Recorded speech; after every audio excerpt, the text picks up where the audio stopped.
Hello दोस्तों, मैं परीक्षा घर से आकाश मौर्य आपका बहुत बहुत स्वागत करता हूं।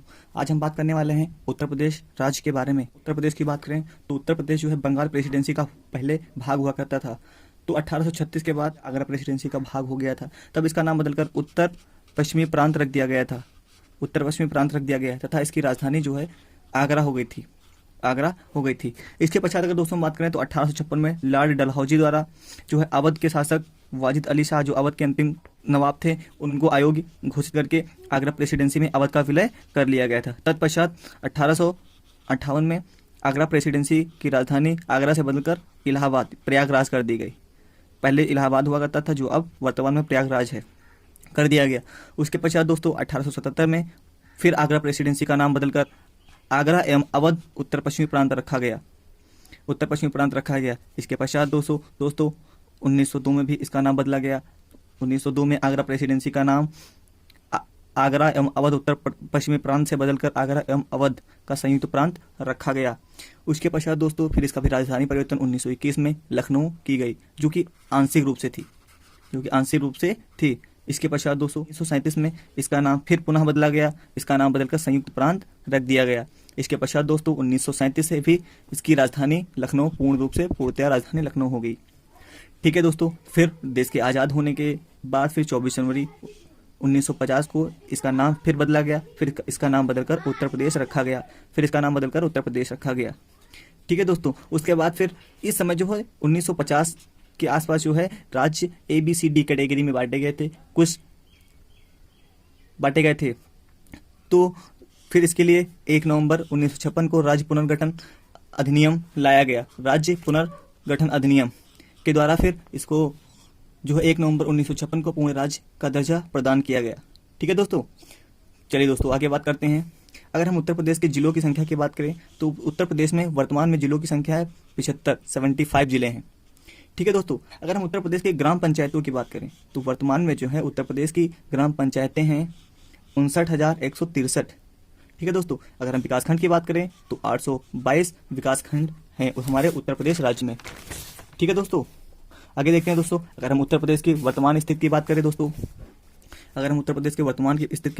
उत्तर प्रदेश, ठीक है दोस्तों, तो इसकी राजधानी जो है वर्तमान में उत्तर प्रदेश की राजधानी लखनऊ है। अगर हम उत्तर प्रदेश के राज्यपाल की बात करें तो आनंदीबेन पटेल जी जो हैं उत्तर प्रदेश की राज्यपाल हैं। अगर मुख्यमंत्री की बात करें उत्तर प्रदेश की तो उत्तर प्रदेश के मुख्यमंत्री योगी आदित्यनाथ हैं।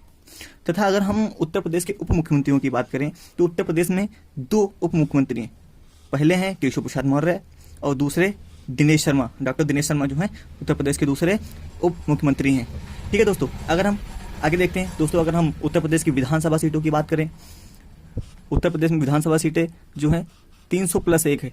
इसका अर्थ यह है कि 303 जो सीटें हैं, ठीक है, तो इसमें डायरेक्ट जनता द्वारा प्रत्यक्ष चुनाव होता है और जो एक है एंग्लो इंडियन के तहत राज्यपाल द्वारा मनोनीत की जाती है। ठीक है दोस्तों, और यहाँ पे अगर हम विधानसभा की बात करें उत्तर प्रदेश की विधान परिषद के सीटों की बात करें तो 100 है। ये याद रखिएगा दोस्तों, उत्तर प्रदेश में द्विसदनीय शासन व्यवस्था है। ठीक है दोस्तों, आगे देखते हैं दोस्तों। अगर हम उत्तर प्रदेश में लोकसभा सीटों की बात करें तो उत्तर प्रदेश में लोकसभा सीटें हैं 80। ठीक है दोस्तों, आगे देखते हैं दोस्तों। अगर हम उत्तर प्रदेश राज्य में राज्यसभा सीटों की बात करें तो 31 सीटें हैं राज्यसभा की। ठीक है दोस्तों, आगे देखते हैं। अगर हम प्रदेश के राजकीय प्रतीकों की बात करें तो इसका राजकीय पशु जो है बारहसिंगा है। ठीक है दोस्तों, राजकीय पशु बारहसिंगा है। दोस्तों अगर हम उत्तर प्रदेश के राजकीय पक्षी की बात करें तो इसका राजकीय पक्षी है सारस क्रेन जो है इसका राजकीय पक्षी है। अगर हम उत्तर प्रदेश के राजकीय नृत्य की बात करें तो कथक इसका राजकीय नृत्य है। ठीक है दोस्तों, आगे देखते हैं। अगर हम उत्तर प्रदेश के राजकीय पुष्प की बात करें तो इसका पुष्प है पलाश टेसू, जो 4 जनवरी 2011 को स्वीकार किया गया था। इसके पहले जो है 9 नवंबर 2000 को उत्तराखंड के गठन के बाद उत्तराखंड के गठन में उत्तर प्रदेश के 13 जिलों को काटकर यानी कि पहले उत्तरांचल के नाम से था, फिर 2007 में इसका नाम परिवर्तित करके उत्तराखंड रखा गया। तो ये पहले हुआ करता था। ठीक है, तो इसका फिर अभी तक 2000 के बाद इसका कोई राजकीय पुष्प नहीं था, तो इसलिए 4 जनवरी 2011 को इसका राजकीय पुष्प पलाश बनाया गया। ठीक है दोस्तों, आगे बात करते हैं। अगर हम उत्तर प्रदेश के राजकीय खेल की बात करें तो इसका राजकीय खेल है फील्ड हॉकी। ठीक है दोस्तों, याद रखिएगा।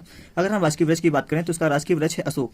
अगर हम उत्तर प्रदेश की राजकीय भाषा की बात करें तो इसकी राजकीय भाषाएं 2 हैं। अगर हम पहले राजकीय भाषा की बात करें तो हिंदी है, जो कि पूर्ण रूप से अनिवार्य 6 जनवरी 1968 को उत्तर प्रदेश के सभी सरकारी कार्यालयों में हिंदी भाषा को अनिवार्य बनाया गया। तथा दूसरी भाषा की बात करें अगर, तो दूसरी भाषा जो है राजकीय भाषा है उर्दू, जो कि 1989 में यानी कि 1989 में राजकीय भाषा घोषित की गई। ठीक है दोस्तों, आगे बात करते हैं। अगर हम कुछ उत्तर प्रदेश की जनसंख्या के आंकड़ों की बात करें 2011 की जनगणना के अनुसार, तो उत्तर प्रदेश की कुल जनसंख्या है 19,98,12,341। ठीक है दोस्तों, अगर हम उत्तर प्रदेश की 2011 जनगणना के अनुसार पुरुष जनसंख्या की बात करें, तो पुरुषों की संख्या है 10,44,80,510। ठीक है दोस्तों, याद रखिएगा। अगर हम दोस्तों महिला जनसंख्या की बात करें, तो महिला जनसंख्या है उत्तर प्रदेश की 9,53,31,831। अगर हम उत्तर प्रदेश के लिंगानुपात की बात करें 2011 की जनगणना के अनुसार, तो लिंगानुपात है 912। लिंगानुपात का मतलब होता है कि प्रत्येक 1000 व्यक्तियों पर महिलाओं की संख्या जो है लिंगानुपात कहलाती है। अगर हम शिशु लिंगानुपात की बात करें, तो शिशु लिंगानुपात जो कि 0 से 6 वर्ष के बीच है, तो ये शिशु लिंगानुपात जो है 902 था। ठीक है दोस्तों, याद रखिएगा। अगर हम उत्तर प्रदेश की साक्षरता दर की बात करें, तो उत्तर प्रदेश की साक्षरता दर है 67.87%। ठीक है दोस्तों, याद रखिएगा। अगर हम पुरुष साक्षरता दर की बात करें तो 77.2%। अगर हम महिला साक्षरता दर की बात करें तो 57.18% जो है प्रतिशत महिला साक्षरता दर है। अगर हम उत्तर प्रदेश की जनसंख्या घनत्व की बात करें, जो कि प्रति वर्ग मील में बात करें हम, तो 2148 प्रति वर्ग मील जनसंख्या घनत्व है उत्तर प्रदेश का। ठीक है दोस्तों, अगर हम उत्तर प्रदेश की कुल क्षेत्रफल की बात करें, तो जो कि वर्ग किलोमीटर में बात करें, तो जो है 2,40,928 वर्ग किलोमीटर जो है उत्तर प्रदेश का कुल क्षेत्रफल है, जो कि लगभग भारत के क्षेत्रफल का 7.33% है। ठीक है दोस्तों, याद रखिएगा ये। अगर हम ग्रामीण जनसंख्या की बात करें उत्तर प्रदेश की, तो 77.37% है। ठीक है दोस्तों, अगर हम शहरी जनसंख्या की बात करें तो 22.27% शहरी जनसंख्या उत्तर प्रदेश की। देखते हैं दोस्तों, अगर हम उत्तर प्रदेश के सर्वाधिक जनसंख्या वाले जनपद अर्थात जिले की बात करें, तो प्रयागराज जो है सर्वाधिक जनसंख्या वाला जिला है, जिसमें जनसंख्या है 59,54,391। ठीक है दोस्तों, अगर हम न्यूनतम जनसंख्या वाले जिले की बात करें तो महोबा है। महोबा की जनसंख्या है 8,75,958। ठीक है दोस्तों, अगर हम औसत जनसंख्या घनत्व की बात करें, उत्तर प्रदेश की औसत जनसंख्या घनत्व की बात करें तो 929 व्यक्ति है, 929 व्यक्ति प्रति वर्ग किलोमीटर में। ठीक है, औसत जनसंख्या घनत्व का मतलब होता है कि 1 किलोमीटर वर्ग के अंदर रहने वाले लोगों की संख्या। ठीक है दोस्तों, अगर हम सर्वाधिक जनसंख्या घनत्व की बात करें, जो कि सर्वाधिक जनसंख्या घनत्व वाला जिला जो है उत्तर प्रदेश का, ये गाजियाबाद है, जिसकी जनसंख्या है 3,971। ठीक है, यानी कि गाजियाबाद में 3,971 व्यक्ति 1 किलोमीटर वर्ग के अंदर रहते हैं। ठीक है दोस्तों, अगर हम न्यूनतम जनसंख्या घनत्व वाले जिले की बात करें तो इसका ललितपुर जो है, ललितपुर में जनसंख्या घनत्व सबसे कम है, 308 वर्ग किलोमीटर, 308 व्यक्ति प्रति वर्ग किलोमीटर में। ठीक है दोस्तों, याद रखिएगा। अगर हम सर्वाधिक पुरुष साक्षरता दर वाले जिले की बात करें, ठीक है, तो जिला है आपका गौतम बुद्ध नगर। गौतम बुद्ध नगर की बात करें अगर, तो 88.06% जनसंख्या घनत्व है। ठीक है, गौतम बुद्ध नगर का। ठीक है दोस्तों, अगर हम न्यूनतम पुरुष साक्षरता की बात करें वाले जिले की बात करें तो श्रावस्ती, जिसकी दर है 57.16%। ठीक है दोस्तों, याद रखिएगा। अगर हम सर्वाधिक महिला साक्षरता वाले जिले की बात करें तो कानपुर है। कानपुर में 75.05% साक्षरता दर है, जो कि उत्तर प्रदेश का सबसे सर्वाधिक महिला साक्षरता दर वाला जिला है। ठीक है दोस्तों, अगर हम न्यूनतम महिला साक्षरता वाले जिले की बात करें तो श्रावस्ती है, जिसका प्रतिशत है 34.78%। ठीक है दोस्तों, याद रखिएगा, आपको बहुत ही हेल्पफुल होगा। आगे देखते हैं दोस्तों,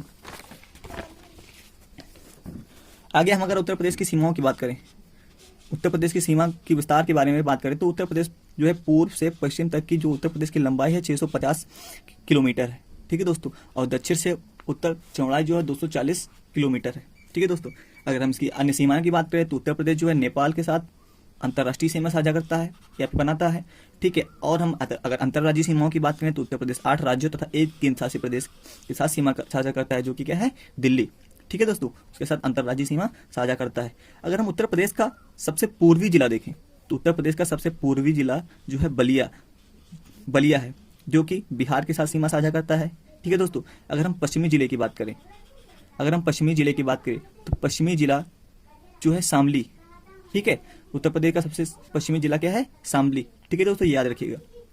उत्तर प्रदेश के अगर हम सबसे उत्तरी जिले की बात करें, ठीक है, उत्तरी जिला जो है सहारनपुर, ठीक है दोस्तों, सहारनपुर, या यहाँ पे याद रखिएगा सहारनपुर सहारनपुर जो है यह 3 राज्यों के साथ सीमा साझा करता है, उत्तराखंड, ठीक है, हिमाचल प्रदेश और हरियाणा, ठीक है दोस्तों, याद रखिएगा। और याद रखिएगा यहाँ पे हिमाचल प्रदेश के साथ केवल एक ऐसा जनपद है जो हिमाचल प्रदेश के साथ सीमा साझा करता है। आगे देखते हैं दोस्तों, अगर हम दक्षिणी जिले की बात करें, ठीक है, तो दक्षिणी जिला जो है सोनभद्र। यहाँ पे ये याद रखिएगा सोनभद्र जो जिला है भारत का एकमात्र ऐसा जिला है जो 4 राज्यों के साथ सीमा साझा करता है, ठीक है दोस्तों। सोनभद्र जो है इधर बिहार के साथ सीमा साझा करता है, फिर झारखंड के साथ सीमा साझा करता है, फिर छत्तीसगढ़ के साथ सीमा साझा करता है, फिर इधर एमपी के साथ सीमा साझा करता है, ठीक है दोस्तों, याद रखिएगा। और ये भी याद रखिएगा सोनभद्र को जो है पावर डिस्ट्रिक्ट कहा जाता है क्योंकि यहाँ पे सर्वाधिक वन पाए जाते हैं। उत्तर प्रदेश का सबसे ज्यादा वनों वाला जो डिस्ट्रिक्ट है ये आपका सोनभद्र है, और सबसे ज्यादा जनजातियां भी सोनभद्र में पाई जाती हैं, ठीक है दोस्तों। और सबसे ज्यादा खनिज पदार्थ जो भी हैं सोनभद्र से ही प्राप्त किए जाते हैं, ठीक है दोस्तों, याद रखिएगा। चलिए दोस्तों आगे बात करते हैं अन्य राज्यों के साथ सीमा साझा करने वाले। अब देखते हैं कौन कौन से जनपद किन किन राज्यों के साथ सीमा साझा करते हैं, ठीक है दोस्तों। तो देखिए हरियाणा, सबसे पहले हम बात करते हैं हरियाणा की। अगर हम हरियाणा राज्य के साथ सीमा साझा करने वाले जनपदों की बात करें तो पहला है सहारनपुर, शामली, बागपत, ठीक है दोस्तों, बागपत, गौतम बुद्ध नगर, अलीगढ़ और मथुरा।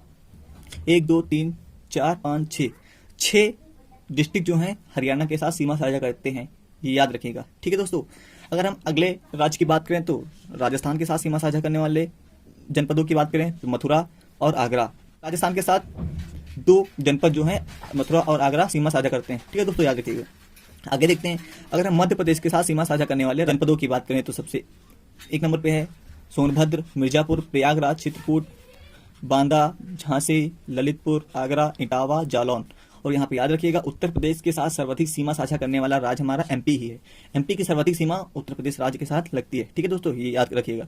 अगर हम नेक्स्ट बात करें बिहार की, अगर हम बिहार की बात करें तो बिहार में महाराजगंज, कुशीनगर, देवरिया, बलिया। ये बलिया जो है, हाँ, सबसे पूर्वी जनपद हमने बताया था, उत्तर प्रदेश का सबसे पूर्वी जनपद जो है बलिया, ठीक है। और ये भी याद रखिएगा, ठीक है, बलिया जो है सबसे पूर्वी जनपद है। और ये भी याद रखिएगा गंगा नदी जो है हमारे उत्तर प्रदेश से बाहर बलिया जनपद से ही निकलती है, याद रखिएगा। आपसे क्वेश्चन पूछा जाएगा कि उत्तर प्रदेश के किस जनपद से गंगा नदी उत्तर प्रदेश के बाहर निकलती है, ठीक है दोस्तों, तो ये याद रखिएगा, बलिया जिला।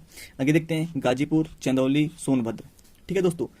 आगे आज की बात करें तो अगला है सोनभद्र जो है छत्तीसगढ़ के साथ केवल एक ऐसा जनपद है जो कि छत्तीसगढ़ के साथ सीमा साझा करता है, केवल एक जनपद, ठीक है। आगे बात करें झारखंड के साथ सीमा साझा करने वाला भी सोनभद्र एकमात्र जनपद है, ठीक है। नोट यहाँ पे हमने दिया है, याद रखिएगा। सोनभद्र भारत का केवल एक ऐसा जिला है जो 4 राज्यों के साथ सीमा बनाता है, ठीक है दोस्तों, याद रखिएगा। एकमात्र ऐसा जनपद है जो 4 राज्यों के साथ सीमा साझा करता है, वह है सोनभद्र, ठीक है। अगर हम आगे हिमाचल प्रदेश की बात करें तो हिमाचल प्रदेश के साथ केवल सहारनपुर जनपद सीमा साझा करता है, ये याद रखिएगा। यह सबसे उत्तरी, यहाँ पे हम लिख दे रहे हैं, उत्तर प्रदेश का उत्तरी जिला है, ठीक है दोस्तों, याद रखिएगा। सबसे उत्तरी जनपद जो है हमारा सहारनपुर है, ठीक है दोस्तों। आगे देखिएगा, अगर हम उत्तराखंड की बात करें तो उत्तराखंड में सहारनपुर, मुजफ्फरनगर, बिजनौर, ये याद रखिएगा, बिजनौर, ठीक है दोस्तों। अगर आपसे क्वेश्चन पूछा जाता है कि उत्तर प्रदेश में गंगा नदी किस जनपद से प्रवेश करती है तो ये याद रखिएगा, बिजनौर जनपद से हमारी गंगा नदी जो है हमारे उत्तर प्रदेश में प्रवेश करती है, ठीक है दोस्तों। आगे बात करते हैं मुरादाबाद, रामपुर, पीलीभीत, बरेली, ठीक है दोस्तों। आगे हम बात करें शासित प्रदेश दिल्ली के साथ सीमा साझा करने वाले जो हमारे जनपद हैं गाजियाबाद, गौतम बुद्ध नगर, ठीक है दोस्तों, याद रखिएगा। आगे हम बात करते हैं राष्ट्रीय राजधानी क्षेत्र में शामिल जनपद, ठीक है दोस्तों।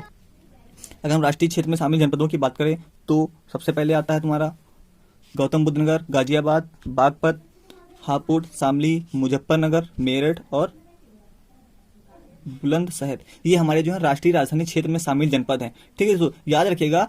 कुल अगर सभी राष्ट्रीय राजधानी क्षेत्र में जनपदों की बात करें तो कुल है 24 जनपद हैं, ठीक है दोस्तों, जिनमें से हमारे 8 जनपद जो है उत्तर प्रदेश के हैं और अन्य जनपद जो है दिल्ली के साथ सीमा साझा करने वाले राज्यों के साथ हैं। तो याद रखिए सर्वाधिक जो जनपद है हमारे उत्तर प्रदेश के, ठीक है, जो दिल्ली राष्ट्रीय राजधानी क्षेत्र में शामिल हैं। ठीक है दोस्तों, ये याद रखिएगा।